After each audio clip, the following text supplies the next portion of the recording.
India میں دادا کے خلاف کئی مقدمات تھے۔ وہ بمبئی پولیس کو اغوا، قتل، ڈکیتی، منشیات کی سمگلنگ اور اس قسم کی متعدد وارداتوں میں مطلوب تھا۔ کچھ عرصہ پہلے بمبئی پولیس نے اس کے ایک اڈے پر چھاپا مار کر اسے گرفتار کرنے کی کوشش کی تھی، لیکن وہ نہ صرف اس چھاپے میں پولیس کے ہاتھ لگنے سے بچ گیا بلکہ سخت پابندیوں کے باوجود بمبئی سے فرار ہو کر دبئی پہنچنے میں کامیاب ہو گیا تھا، اور اب وہ دبئی میں بیٹھا انڈیا میں اپنے گروہ کو کنٹرول کر رہا تھا۔ پرنس سے دادا کی ملاقات چند مہینے پہلے دبئی میں ہی ہوئی تھی۔ دادا کراچی کے کسی ایسے شخص سے رابطہ قائم کرنا چاہتا تھا جس سے وہ اپنا کاروبار استوار کر سکے۔ اس مقصد کے لیے اس نے پرنس کا انتخاب کیا تھا۔ ان میں طے ہوا تھا کہ پرنس اسے ہیروئن اور دیگر منشیات فراہم کرے گا، جس کے بدلے وہ پرنس کو سونا اور قیمتی پتھر سپلائی کرے گا۔ اب تک ان میں کئی ڈیلز ہو چکی تھی۔ ہر مرتبہ معاملہ بڑی خوش اسلوبی سے طے ہوا تھا۔ ہر مرتبہ پرنس کو ہیروئن کے بدلے سونا یا ہیرے مل گئے تھے، جس سے اس نے لاکھوں روپے کمائے تھے۔ ایک مہینہ پہلے دونوں میں ایک اور معاہدہ ہوا تھا۔ اس معاہدے کے تحت پرنس دادا کو 200 کلو ہیروئن سپلائی کرتا، جس کے بدلے میں دادا اسے سونا دیتا۔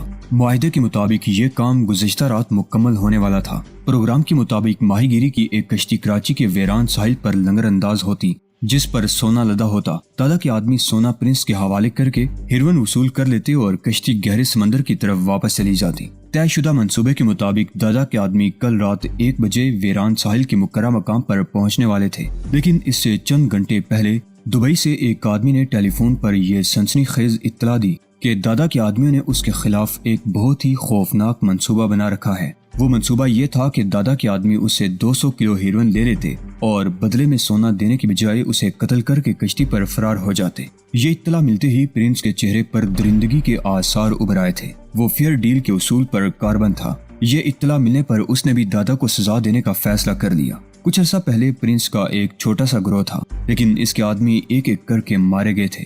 صرف اکرم نام کا ایک آدمی بچا تھا۔ گزشتہ رات اس نے اکرم کو ساتھ لے لیا تھا۔ اس کی عمر 30 کے لگ بھگ رہی ہوگی۔ وہ دبلا پتلا چھوٹے قد کا آدمی تھا، لیکن لڑنے بڑھنے میں اس کا کوئی ثانی نہیں تھا۔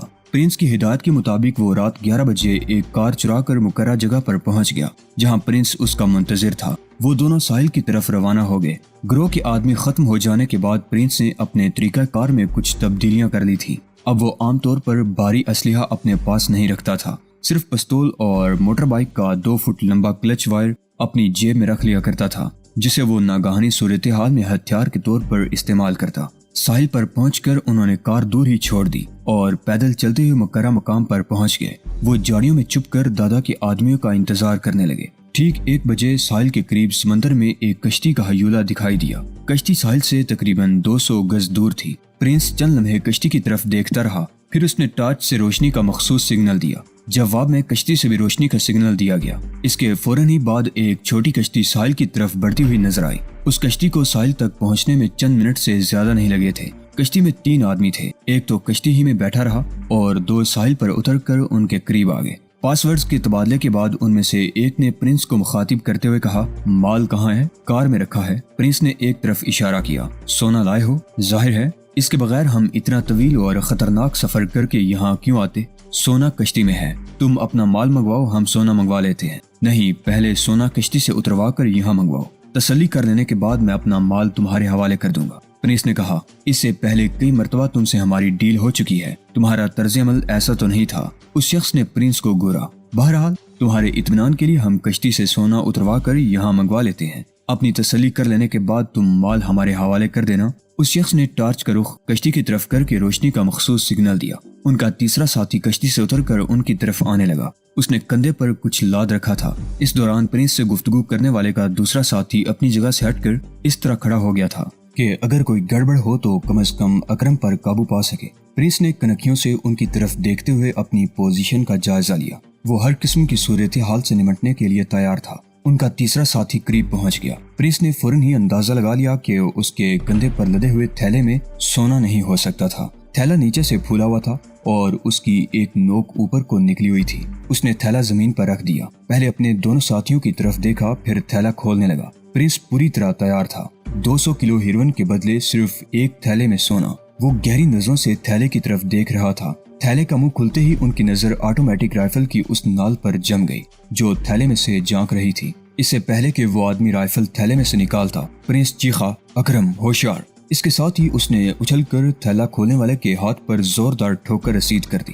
تھیلا اس آدمی کے ہاتھ سے چھوٹ گیا اور وہ خود پیچھے الٹ گیا۔ پرنس نے پلک جھپکنے کی دیر میں پستول نکال لیا تھا، لیکن اسے پستول استعمال کرنے کا موقع نہیں مل سکا۔ اس شخص پر پرنس کا حملہ اگرچہ ان لوگوں کے لیے غیر متوقع تھا، لیکن اس کے سامنے کھڑے ہوئے شخص نے پرنس کے ہاتھ پر زوردار ٹھوکر ماری۔ پستول پرنس کے ہاتھ سے نکل کر دور جا گرا۔ دوسری طرف اکرم نے اس شخص پر حملہ کرنے کی کوشش کی تھی، لیکن وہ شخص اکرم سے پہلے ہی پستول نکال چکا تھا۔ اکرم نے جیسے ہی اس پر چھلانگ لگائی، اس شخص نے ٹرائگر دبا دیا۔ گولی اکرم کے سینے میں ٹھیک دل کے مقام پر لگی۔ اکرم چیختا ہوا ڈیر ہو گیا۔ پرنس تیزی سے گھوما، اس کے ہاتھ اور پیر بیک وقت حرکت میں آئے تھے۔ اس نے اچھلتے ہوئے اکرم کے قاتل کے سینے پر پوری قوت سے لات رسید کر دی اور اس کا گونسا دوسرے آدمی کی گردن پر پڑا تھا۔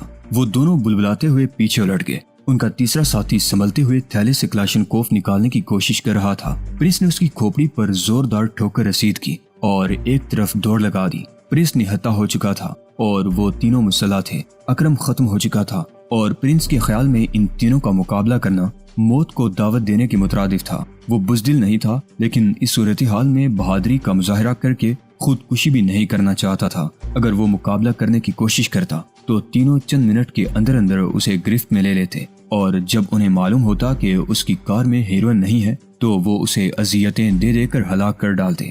اس لیے اس نے راہ فرار اختیار کرنے میں ہی عافیت سمجھی تھی۔ وہ 100 گز دور گیا ہوگا کہ فضا فائرنگ کی آواز سے گونج اٹھی۔ انہوں نے کلاشنکوف سے اس پر فائرنگ شروع کر دی تھی، لیکن پرنس گولیوں کی زد سے محفوظ رہا اور وہ جاڑیوں میں بھاگتا رہا۔ موہن، تم کار تلاش کر کے مال کشتی پر پہنچاؤ، ہم اس کا پیچھا کرتے ہیں۔ اسے بچ کر نہیں جانا چاہیے، اگر یہ زندہ رہا تو ہمارے لیے ہمیشہ کے لیے خطرہ بنا رہے گا۔ پرنس نے پیچھے مڑ کر دیکھا، ان کا ایک ساتھی وہیں رہ گیا تھا اور 2 اس کا پیچھا کر رہے تھے۔ پرنس کو یقین تھا کہ وہ واقعی اسے زندہ نہیں چھوڑیں گے، لیکن کاسینو کی ویران عمارت میں پہنچ کر وہ دونوں اس کے ہاتھوں اپنے انجام کو پہنچ گئے۔ جمشید عرف پرنس گریجویٹ تھا۔ اس کا تعلق ایک ایسے گھرانے سے تھا جہاں صبح کے ناشتے کے بعد دوپہر اور رات کے کھانے کی فکر رہتی ہے، اور اگر رات کو پیٹ بھر کھانا کھا لیا جائے تو یہ فکر رہتی ہے کہ صبح ناشتے کا انتظام کہاں سے ہوگا۔ اس کا باپ ایک فیکٹری میں مزدور تھا۔ جمشید خود گریجویشن کر لینے کے باوجود ملازمت کی تلاش میں ٹھوکریں کھا رہا تھا۔ کوشش کے باوجود اسے کسی دفتر میں کلرک تک کی نوکری نہیں ملی تھی۔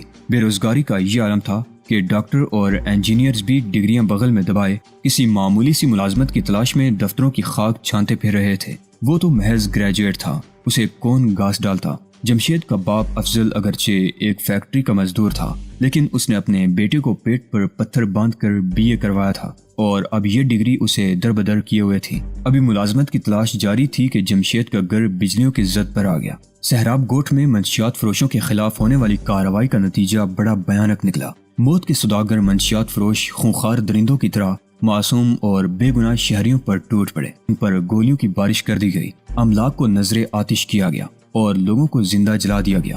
جمشید کے والد افضل کا جسم بھی گولیوں سے چھلنی ہو گیا۔ نوجوان جمشید باپ کے قتل کے بعد اپنی بوڑھی ماں اور جوان بہن کو بچانے کی فکر میں تھا، لیکن اس کے سامنے تمام راستے مسدود ہو چکے تھے۔ حملہ آوروں نے اس کے مکان کو آگ لگا دی۔ خوف و دہشت سے ادھر ادھر بھاگتی ہوئی اس کی ماں کے کپڑوں کو آگ لگ چکی تھی۔ اس نے باہر بھاگ کر جان بچانے کی کوشش کی، لیکن باہر کھڑے ہوئے وحشیوں نے اسے گولیوں سے بھون ڈالا۔ جمشید اپنی بہن کو لے کر جلتے ہوئے مکان کے پچھلے دروازے سے نکلنے میں کامیاب ہو گیا تھا۔ انہیں عثمانیہ کالونی میں سر چھپانے کی جگہ مل گئی۔ سہراب گوٹھ کے منشیات کے اڈے نے صرف جمشید ہی کا نہیں، کراچی کے اور بھی سینکڑوں گھر اجاڑ ڈالے تھے۔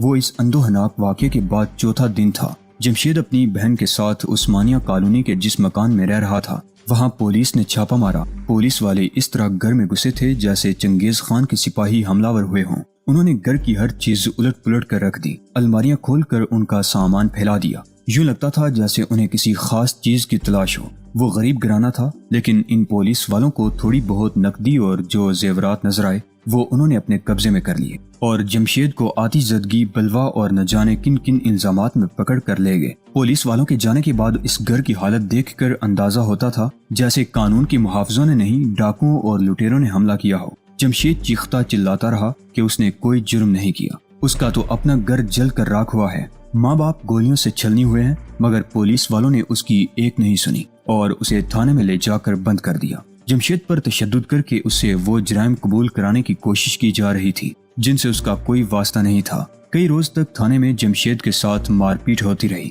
اور بالآخر اسے عدالت میں پیش کیا گیا۔ پہلی ہی پیشی پر اسے 3 ماہ قید کی سزا سنا کر جیل بھیج دیا گیا۔ وہ بے گناہ تھا، اس کا گھر برباد ہو گیا تھا، ماں باپ قتل ہو گئے تھے۔ قاتل اور دہشت گرد اب بھی شہر میں دندناتے پھر رہے تھے اور بے گناہوں کو پکڑ کر جیلوں میں ٹھونس دیا گیا تھا۔ 3 ماہ بعد جمشید جیل سے رہا ہوا تو اس کے تیسرے ہی دن پولیس نے اسے پھر در لیا۔ اس مرتبہ اس پر منشیات فروشی اور ناجائز اسلحہ رکھنے کا الزام تھا۔ پولیس نے اس کے قبضے سے 200 گرام ہیروئن اور ایک پستول بھی برآمد کر لیا تھا۔ اسے ایک بار پھر 6 مہینے کے لیے جیل بھیج دیا گیا۔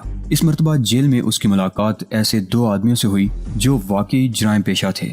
جیل میں ان کا خوب دبدبہ تھا، باہر والوں سے بھی ان کے رابطے قائم تھے اور یہ دونوں جیل میں بھی ہیروئن کی پڑیوں کا کاروبار جاری رکھے ہوئے تھے۔ اے لعنت ہے تجھ پر، شیرہ نامی قیدی نے جمشید سے کہا۔ کچھ کیا نہیں اور دوسری مرتبہ یہاں آ گیا ہے، مرد بن مرد، کچھ کر کے دکھا۔ اب کے باہر جائے گا نا تو جلات خان سے ضرور مل لینا، ناظم آباد میں اس کا اڈا ہے، میرا نام لینا، وہ تمہیں ایسے ایسے گر بتائے گا کہ یہ پولیس والے بھی تمہارے سامنے جھکے رہیں گے۔ سزا پوری ہونے کے بعد جمشید جیل سے رہا ہوا تو یہ خبر اس پر بجلی بن کر گری کہ وہ جس خاندان کے ساتھ رہ رہا تھا وہ لوگ وہ مکان چھوڑ کر کہیں اور چلے گئے تھے۔ جمشید کی بہن بھی ان کے ساتھ تھی۔ محلے کا کوئی شخص یہ نہیں بتا سکتا تھا کہ وہ لوگ کہاں گئے ہیں۔ جمشید انہیں تلاش کرتا پھر رہا تھا۔ پولیس نے پھر اسے در لیا۔ اس مرتبہ بھی اس پر کچھ ایسے الزامات لگائے گئے تھے کہ جن کا اس سے کوئی تعلق نہیں تھا۔ جمشید 2 دن سے تھانے میں بند پولیس والوں سے پیٹ رہا تھا۔ پولیس نے اس کی جاں بخشی کے لیے 10,000 روپے کا مطالبہ کیا تھا اور دھمکی دی تھی کہ اگر انہیں یہ رقم ادا نہ کی گئی تو اسے قتل کے کیس میں پھنسا دیا جائے گا۔ اور پھر اس رات ایک آدمی جمشید کو پولیس کے شکنجے سے چھڑا کر لے گیا۔ وہ ناظم آباد کا جلات خان تھا جس نے پولیس کو 10,000 روپے دے کر جمشید کو چھڑا لیا اور اسے اپنے ساتھ لے آیا تھا۔ کیوں اپنی زندگی ضائع کر رہے ہو تم؟ جلات خان نے اسے سمجھایا، یہ پولیس والے اب زندگی بھر تمہارا پیچھا نہیں چھوڑیں گے۔ جرائم کی خانہ پوری کے لیے یہ لوگ بار بار تمہیں پکڑتے رہیں گے اور تمہاری زندگی اسی طرح جیل کے چکروں میں ضائع ہو جائے گی۔ کچھ کر کے دکھاؤ۔ جلات خان منشیات اور اسلحہ کا بیوپاری تھا۔ جمشید نے پولیس کے بڑے بڑے افسروں کو اس کے سامنے ہاتھ باندھے کھڑے دیکھا تھا اور پھر جمشید نے بھی کچھ کر کے دکھانے کا فیصلہ کر لیا۔ وہ جلات خان کا اعلی کار بن گیا اور نوجوان نسل کی رگوں میں دوڑنے والے خون میں ہیروئن کا زہر گھولنے لگا۔ کالج اور یونیورسٹیوں کے اسٹوڈنٹ اس کے گاہک تھے۔ اس کی پرکشش شخصیت کے باعث لڑکیاں بھی اس کے جال میں پھنسنے لگیں۔ اس کے گاہکوں کا حلقہ وسیع ہوتا چلا گیا۔ اس نے آمدنی میں اضافے کے لیے نشے کی عادی دولت مند لڑکیوں کو بلیک میل کرنا شروع کر دیا۔ اس نے زندگی سے صرف ایک سبق سیکھا تھا کہ سب دولت اور طاقت کو سلام کرتے ہیں، اور وہ دولت سمیٹ رہا تھا۔ طاقت حاصل کرنے کے لیے اپنے اس دھندے کے ساتھ اس نے بہن کی تلاش بھی جاری رکھی تھی جس کا ابھی تک کوئی سراغ نہیں ملا تھا۔ وہ ہیروئن فروخت کرتے ہوئے کئی مرتبہ پکڑا گیا تھا۔ اس کے قبضے سے ہیروئن بھی ہر مرتبہ برآمد ہوئی تھی، لیکن وہ ایک مرتبہ بھی 2-3 گھنٹوں سے زیادہ کسی تھانے میں نہیں رہ سکا تھا۔ اس کے پیچھے جلات خان کی طاقت تھی۔ پولیس اسے رنگے ہاتھوں پکڑنے کے باوجود 1-1.5 گھنٹے بعد چھوڑنے پر مجبور ہو جاتی۔ شہر کے فیشنیبل علاقے جمشید کی شکار گاہ تھے۔ وہ کسی ریسٹورانٹ یا کسی پارٹی میں بیٹھ جاتا اور اس کے دولت مند گاہک خود بخود اس کے پاس آتے رہتے۔ اپنی پرکشش شخصیت اور وجاہت کی وجہ سے وہ اس حلقے میں پرنس کے نام سے مشہور ہو گیا تھا۔ لوگ اس کا اصل نام بھول گئے تھے۔ اس روز جمشید کو ایک ضروری کام سے لالو کھیت آنا تھا۔ 9 بجے رات کو اسے کیفے دلگیر میں ایک آدمی سے ملنا تھا۔ جب وہ ریسٹورانٹ کے سامنے ٹیکسی سے اترا تو 9 بجنے میں 5 منٹ تھے۔ وہ ریسٹورانٹ کے دروازے کی طرف بڑھ رہا تھا کہ ٹھٹک کر رک گیا۔ بجلی کے کھمبے کے قریب ایک عورت پڑی ہوئی تھی۔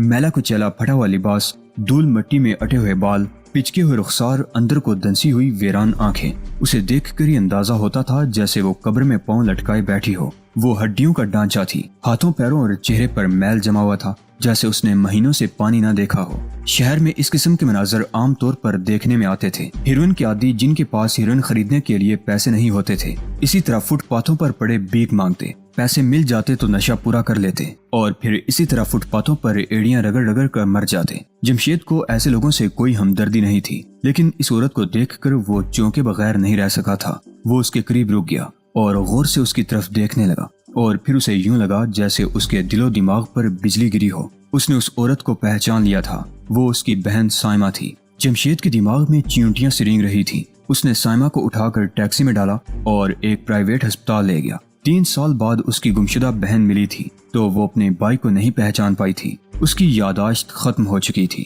سائمہ کو بچانے کے لیے جمشید پانی کی طرح پیسہ بہا رہا تھا، لیکن 1 ہفتے بعد سائمہ مر گئی۔ اس کے کفن دفن سے فارغ ہونے کے بعد جمشید اس بات کا پتہ چلانے کی کوشش کرنے لگا کہ سائمہ اس حالت کو کیسے پہنچی تھی، اور بالآخر وہ ان لوگوں تک پہنچ گیا جن کے گھر سے پولیس نے اسے آخری مرتبہ پکڑا تھا۔ اس کے بیان کے مطابق پولیس جب اسے پکڑ کر لے گئی تھی تو انہوں نے پولیس کے خوف سے مکان بدل لیا تھا، مگر پولیس نے انہیں تلاش کر لیا، اور جب جمشید جیل سے رہا ہو کر کچھ عرصے کے لیے لاپتہ ہو گیا تو پولیس اس کا پتہ معلوم کرنے کے لیے ان پر دباؤ ڈالنے لگی۔ پہلے ان کے بیٹے اور صاحب خانہ کو تھانے میں لے جا کر ان پر تشدد کیا گیا، پھر اس کو اغوا کر کے چھوڑ دیا گیا۔ گھر آنے کے 3 دن بعد وہ لڑکا مر گیا، اور پھر ایک روز پولیس سائمہ کو پکڑ کر لے گئی۔ اسے 2 دن تھانے میں رکھا گیا۔ اس دوران اس کے ساتھ زیادتی کی جاتی رہی، اور جب سائمہ کو چھوڑا گیا تو وہ اپنے حواس کھو چکی تھی۔ وہ بار بار گھر سے نکل جاتی، وہ اسے پکڑ کر لاتے، لیکن وہ پاگلوں کی طرح چیختی ہوئی پھر بھاگ جاتی۔ آخری مرتبہ جب وہ گھر سے نکلی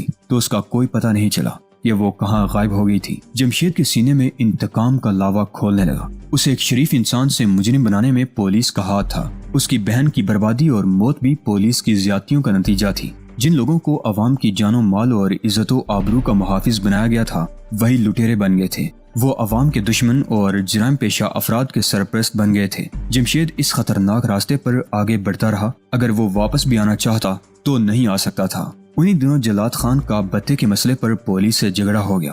پولیس اور جلات خان میں ٹھن گئی، اور بالآخر پولیس نے جلات خان کو سڑک پر گھیر کر گولیوں سے بھون ڈالا۔ جمشید کچھ عرصہ کے لیے زیر زمین چلا گیا، لیکن پھر رفتہ رفتہ اس نے اپنی سرگرمیاں شروع کر دی۔ وہی پولیس والے جنہوں نے جلات خان کو خطرناک سمگلر قرار دے کر گولیوں سے بھون ڈالا تھا، جمشید کے سرپرست بن گئے۔ وہ اچھی طرح جانتا تھا کہ جس دن پولیس اس سے ناراض ہو گئی، اس کا انجام بھی جلات خان جیسا ہی ہوگا۔